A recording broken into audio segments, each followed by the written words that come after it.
Hello everyone, আশা করি সবাই ভালো আছেন। আমিও ভালো আছি। তো আবার আসলাম আপনাদের মাঝে আরেকটি ভিডিও নিয়ে, আরেকটি গাছের ইনফরমেশন নিয়ে। তো যেটা আমার পিছনে দেখতে পাচ্ছেন যে কী গাছটি সম্বন্ধে কথা বলবো, তো এই গাছটি হইল লিচু গাছ। যেটা বলবো এখন লিচু গাছ সম্বন্ধে। তো লিচু গাছের সব কিছুই বলছি প্রায়। লিচু গাছের পাতা দেখাইছে, আগে ডেকোরাও দেখেছি। তো এখন আমি বলবো হইলো লিচু গাছের ইতিহাস সম্বন্ধে। তো আগের বারে বলেছি অনেক কিছু, তো আবার বলতেছি। যখন আর কি লিচুটি মানে যখন ফলটি আর কি লিচুটি হবে, তখন কাঁচা অবস্থায় থাকবে, তখন হবে এটা সম্পূর্ণ সবুজ রঙের। আর যখন এটা পাকা অবস্থায় মানে পাকতে যাবে, পাকা থাকবে, পাকা হবে আর কি, তখন এটা সম্পূর্ণ হবে, কোনোটা হবে লাল গোলাপি বর্ণের, দুই রঙটা থাকবে, আর কোনোটা থাকবে সম্পূর্ণ লাল রঙের। তো বুঝলেন, যখন কাঁচা থাকবে তখন হবে সবুজ, আর পাকলে হবে লাল গোলাপি এবং লাল।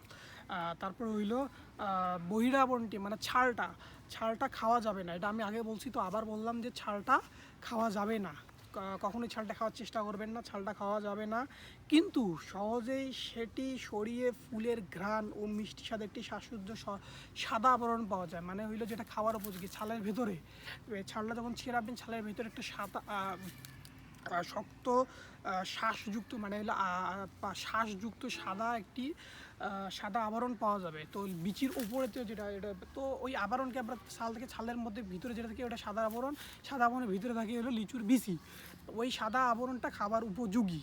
তো ছালটা খাওয়ার উপযোগী না, ছালের ভিতরে যে সাদা আবরণটি থাকে ওইটা হলো একটি সুন্দর একটা ঘ্রাণ করবে, একটা মিষ্টি মিষ্টি। আপনি যখন ওই লিচুটা পাকবে, যখন এটা ছালটা ছিঁড়বেন, তখন দেখবেন একটা মিষ্টি মিষ্টি একটা ঘ্রাণ আসতে, সুন্দর একটা ঘ্রাণ না? জি হ্যাঁ, জি। যারা যারা লিচু খাইছেন, এবার ছিলাই খাইছেন, তারাই একমাত্র বুঝতে পারবেন যখন লিচুটি ছেলা হয়, ছালটাকে ছেলা হয়, তখন ওটা থেকে আস্তে আস্তে একটু মিষ্টি বললে মিষ্টি মিষ্টি একটা ঘ্রাণ নাকে আসে। যে সুন্দর একটা একটু মিষ্টি, কি সুন্দর একটা ঘ্রাণ না?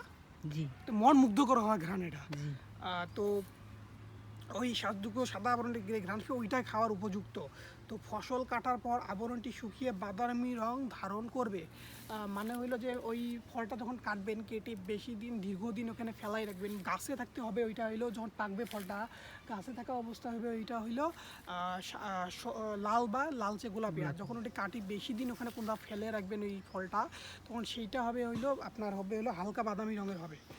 তো হালকা যখন শুকাই যাবে আর কি, যেটা বলা যায় মেন কথা হলো যেটা শুকাই যাবে যখন, তখন সেটা হবে হালকা বাদামি। তারপর হইল ফলের শ্বাসটির ভিতরে একটি গাঢ় বাদামি রঙের বীজ থাকে, যেটি খাওয়া যায় না।